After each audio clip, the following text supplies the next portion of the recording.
right. All right, they're coming in pretty strong on the Dancing Rabbit Golf text line. It's National Buttermilk Biscuit Day. You say that in the heart of the Sun Belt in the Deep South, people will let you know where they have the best biscuits. Somebody said Dude's Biscuits in Brookhaven. Of course, Mr. Tom's in Richland, Mississippi. Anywhere in the Mississippi Delta, Drew, Marigold, Cleveland area, the biscuits are fabulous. The Busted Biscuit in Raymond. Okay, that's Josh Raggio country. Raggio Mercantile Shop now here in Madison with all the cool stuff to pick up for graduation gifts. And there's a place named Hazel's close to Hattiesburg that has the best fried pies, peach and apple. We'd hit it on the way to Destin, starting in 1985. That was a long time ago. Cool. All right, good morning. Welcome in. We are the Out of Bounds Show, 105.9 The Zone, ESPN. And we welcome in Tom Luginbill, National College Football Analyst with ESPN. He joins us on the Farm Bureau Insurance Guest Line. All right, Lugs, we're talking Southern food this morning. Now, you're a West Coast guy, but you've been over here. I don't know how to classify Charlotte. It's not really the South. You're kind of in the Mid-Atlantic region, I think. If that, I don't really know. I mean, help me out there. Well, let's not forget. I've been outside of some time in Europe, in NFL Europe, and then in the XFL in 2001 in Los Angeles. I have lived in the southeast somewhere for the better part of the last 27 years. Okay. My wife's from Alabama. Oh. Obviously, I've lived in Atlanta. Okay. I've lived in Kentucky. I went to grad school in West Virginia. I live in North Carolina. So Okay. I've bounced around quite a bit to experience a lot of really, really good Southern food. Okay. Right? And I enjoy every last morsel. Yeah, we do it right down here. I was just in New Orleans over the weekend, and man, we had some Nice. Yeah, we had some really good food. So help me there. Is Charlotte, I'd like to hear from our listeners too, and we'll see what Luke says.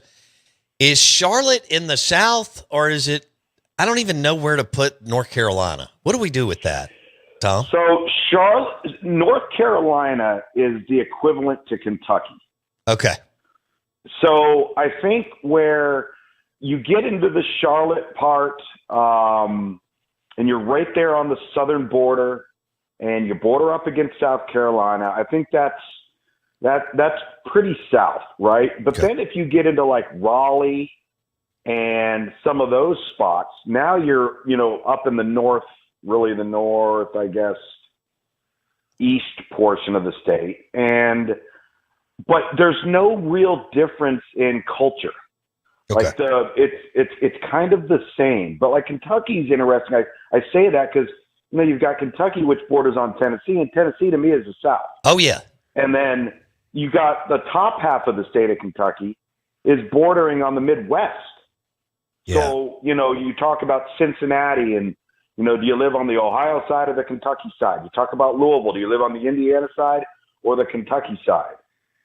So you're right. That's kind of hard to just say that's deep South. I don't think it's deep South, but I hear a lot of accents. I hear a lot of y'alls. I hear a lot of fix and twos. Uh-huh. All of those sort. I hear a lot of what was that? Yeah. All of the sayings that I've come to listen to since I married my wife almost 24 years ago. I recognize in Charlotte and around the Carolinas. All right. Do you like grits? So great story on grits. Okay. Remember the movie My Cousin Vinny? And Heck yeah. And Joe Pesci goes, "What the hell is a grit?" Yes. Right? Okay. So coming from Southern California, you had oatmeal or cream of wheat. Nobody ate grits out west. So I transferred to Georgia Tech, and of course, every morning in the dining hall, they have grits, and I didn't even really care about trying them. And finally, I was like, "Dude, try them. They're good." And so I tried them. I'm like, they don't taste like anything. Like what I don't get it. Right. So, and it just didn't click with me.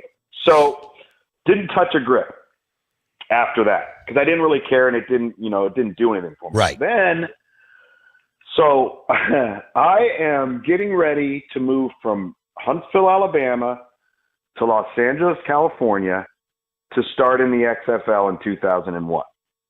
My then girlfriend, not yet fiance, not yet wife, Tennille, is with me. She's going out west with me, and we're about to make this huge road trip. Oh, yeah. So we decided to start with breakfast in the morning at Waffle House. Oh, okay, of course. That's very Southern. And we sit down, and at this point, my wife and I, we've got a great story. We only knew each other for like 3 months, and we're moving to LA. I love so like, it. we're talking about major like culture shock for her. So we're and I bring that up because when you only know each other for like 3 months, you have in-depth conversations, but maybe you still don't know all that much about each other. Right. So we're sitting in the morning, we're getting ready to load up the car, and we're going to go on the trek out west. She says to me, she's like, what do you think? Do you like grits? I'm like, so I tell her I lay out everything I just laid out for you. Right. And she goes, oh, no. She goes, you got to take butter and sugar. Yeah. And mix them in there and then try it. And I'm like, what are you talking about? She goes, I'm going to order you some.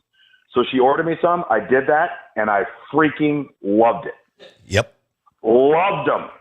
And so now I like grits, but I don't like plain grits. I don't like salt and pepper grits. I don't like grits just with butter. Right. There has to be either a sugar substitute or sugar in there. All right, I'm going to take it up a notch for you. Jalapeno cheese. So it's a game. If you get cheese grits, there's all kinds of restaurants that do brunch just like around you in Charlotte, right? And they'll throw their version of shrimp and grits or catfish and grits or whatever I've done that. I love that. Yep. Okay. All right. And you do some andouille sausage and you do some like Mississippi State does jalapeno cheese, cheddar, eat them, and so on. You do some jalapeno cheese or something like that, and then you pair it with either because this is late in the morning. You pair it with a really good craft beer or Tito's Bloody Mary, and you're living right. How about that? Well, I mean, if you're going to do that before noon, of course you're living right. Hey, do you have a cool by your lake house? Do you have a cool like local cafe or diner in the few mile radius? You know what? Little Hartwell, Georgia is a pretty. It's got like it's kind of Norman Rockwell-ish. It's got like the little town square, that whole thing. But I'm about 15 minutes out for it. But what we do have there is we've got great little microbreweries. Ooh. That local people have started up and opened up little storefront places. You can go in and sit down. Some of them serve food, some of them don't. And you'd never guess it, but it's awesome. It's really, really good. We also have like a lot of good barbecue. And the other thing that we have on Lake Hartwell is there are a variety of different on the water spots. Open air, indoor, outdoor seating, craft beer. Oh, yeah. Drive your boat up, park it in a slip, go up and have lunch, go up and have happy hour or whatever. That's like my favorite thing to do on the lake. Hell yes. Cruise up, pull up, find a little spot, have a little cocktail, have maybe some catfish bites or something like that. That's my deal. Okay, yeah, I'm in. And then light a cigar. Yeah, that's beautiful. Yeah, absolutely. Then when that sun goes down, pour a little bird. Yep. Brown water. Yeah. I'm gonna have to send you some Elijah Craig, either toasted barrel or 18-year, because it's delicious. And yes, you should do that. I should do that. All right. All right. So let's think about SEC football coaches who would smash a big Southern breakfast. Now, the first guy that comes to my mind is, and I'll let Lugs and I can go back and forth here. First guy that comes to my mind is Sam Pittman. Who would crush a Southern breakfast? Oh, yeah. Don't you? I mean, I'm talking. Absolutely, it's Sam. Yeah. Pittman. Yeah. And then I think number 2 would be Jeff Levy. Levy, yes. Hell yeah, Levy's a big boy. Yeah. Yeah. He is. Yep. He's a big man. And he looks like somebody who could just hammer bacon, eggs, grits, and buttermilk biscuits since it's National Buttermilk Biscuit Day. A little home fried potatoes. Yeah. I had some of those Yeah. in New Orleans on Saturday morning, or whichever morning I was there. Why were you in New Orleans? A friend of ours' son got married down there. Oh, nice. Yeah. We went to see Hamilton. I took my daughter, Wendy, and I took my daughter's a junior at Mississippi State, and she wanted to go to Hamilton. So we went to the Sanger Theater, which is right there by the Superdome, Luke's. So, and, I know where it is. Yeah. And so we went to Hamilton a couple of weeks ago, but we had a wedding there last weekend. So it was a ton of fun. Cool. Yeah. Went to a place called Grigori on Magazine. I'd already been. One of the big time chefs here in the state, Robert St. John, had told me about Grigori. He has it as a top 5 on his list for lunch. And they have a chicken and andouille sausage gumbo that is ridiculous, but they do an oyster BLT appetizer, Lugs, with big chunks of pork belly, almost like you're eating like little miniature steaks of pork belly with flash fried oysters on there. While you're talking about New Orleans, so when we had the Sugar Bowl, the Kansas State Alabama Sugar Bowl, Bryce Young's last game. Yeah.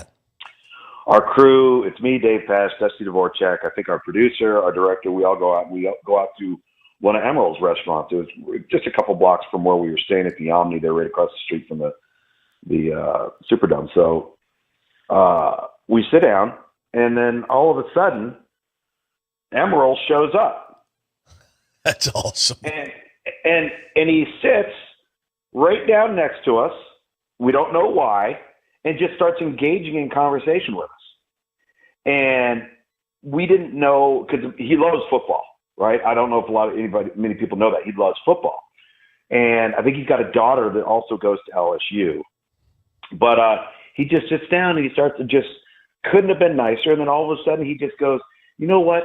You guys look like guys that really would enjoy some good food. I know you guys have already put your order in, but let me bring out a couple of things that we're testing out here and get your feedback, see what you think.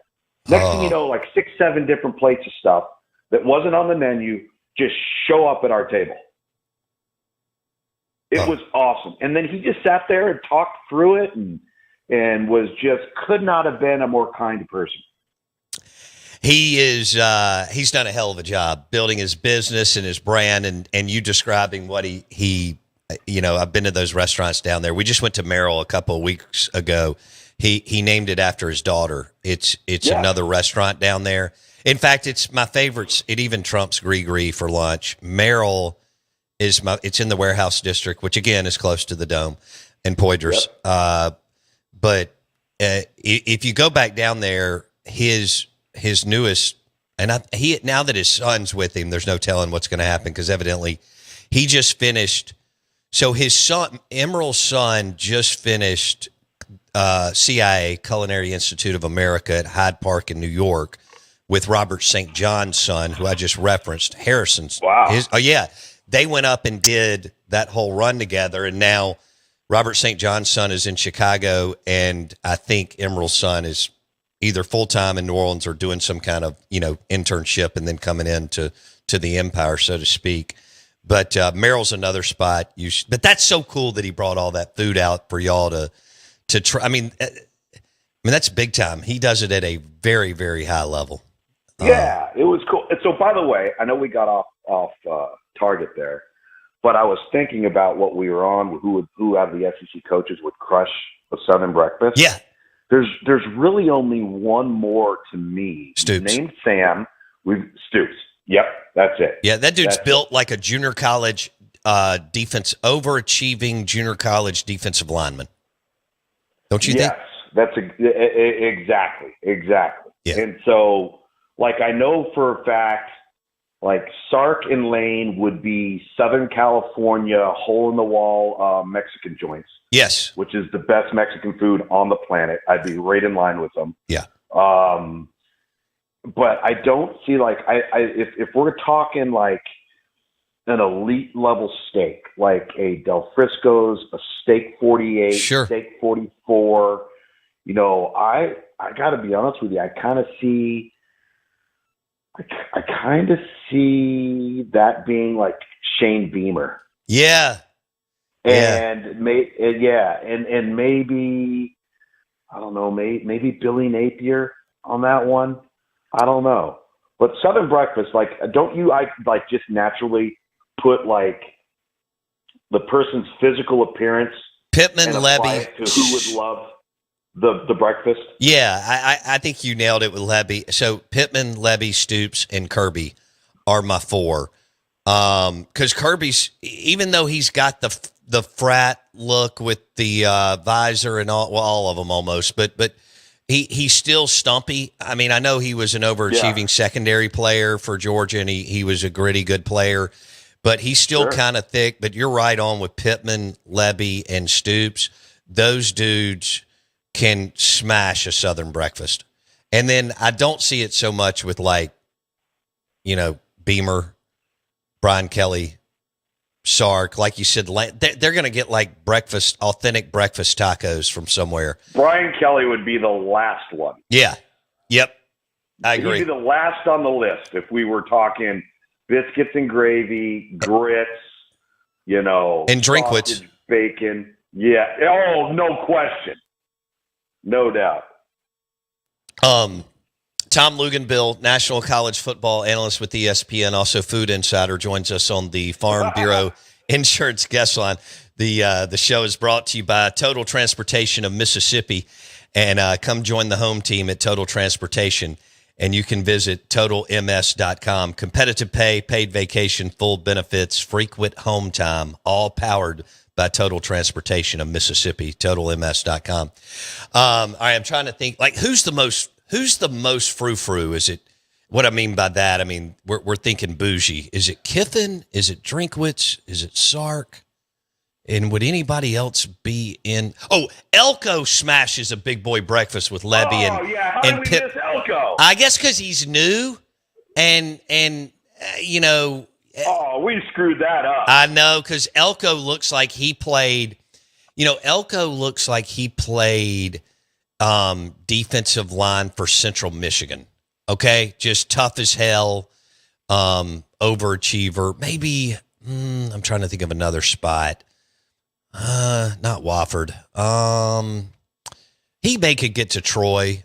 Yeah, I could maybe some Tulane there, but Elko and Stoops both look like they could have played some JUCO D3, possibly D2 defensive line. But yeah, we got to throw Elko in there because he had Sam Pittman, Elko, and Stoops and Levy, all four sitting down at SEC Media Days and seeing who could do the most damage, Luke's. That would be probably the best stuff on the SEC network all day that day, Yeah, you're right. Hey, by the way, speaking of foo-foo, all right, so like if you sat there, okay, who would have like a cup of tea and Lane. A biscuit or a croissant?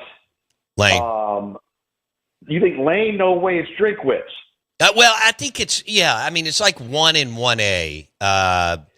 Because Lane's got that West Coast in him, Pilates, all that stuff. He's always talking about that. So I could see Lane showing up while Pittman, Levy, and Elko are crushing bacon, grits, and biscuits and eggs, and Lane's got some kind of organic green tea and Drinkwitz too. Who else? It's funny you talked about Lexington. Lexington is very Southern. I go up there every year, and it's such a great town. It's my favorite. Such a great town. It's my favorite. The two towns that I like all of them. You can't not have a good time in all these places. Yeah. But I went through different phases. In the 90s when I was in college, we traveled to go see, games, right? We took road trips to all these different places and stadiums and partied with our friends. But, Luke's, my two favorite today are Lexington and Auburn.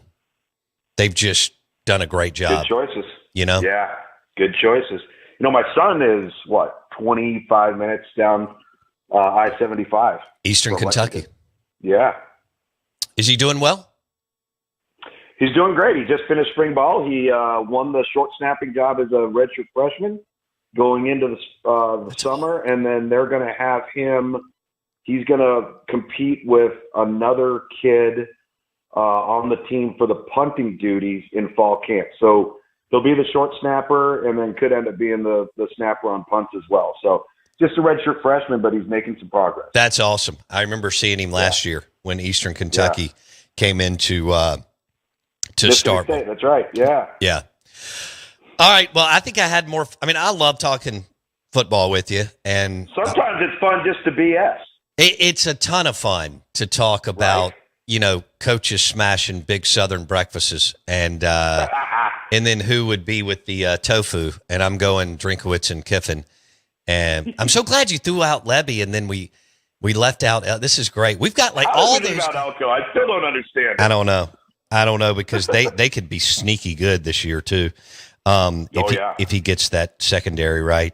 I love what he said. And the quarterback's got to stay healthy. Yeah, that's right. God, I feel like Connor Wigman's been there for 6 years, but hasn't. No, Connor. It's not Connor. It's Marcel Reed. Connor's at Houston now. That's right. Marcel Reed transferred in, right?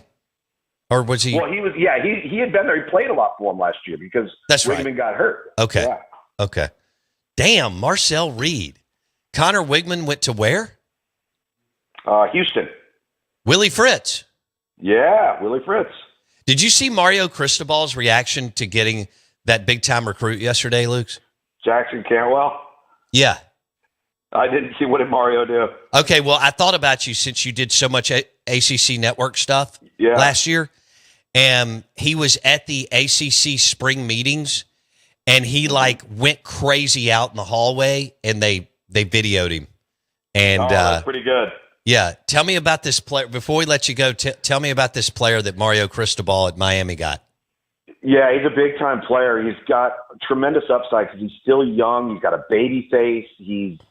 There's so much developmental excitement. We last year was the first year we started implementing underclassmen into the Under Armour All-America game. So we blended 2026 players with 2025 players. He was one of them, so he played up and played with the older kids, and he's just got a chance to be a really, really good football player. And I think the exciting thing about him, like I said, he's a baby face. He's young. He hasn't developed his body. He's all athlete. He's just, when somebody gets a hold of him and gets him coached up, they get him into the weight room, he starts really, fine-tuning his body coordination and development in relationship to that. He's going to be an exciting guy. That was a huge get for Miami. It came down to Oregon, Georgia, Miami. Wow. That was a big, big battle for them.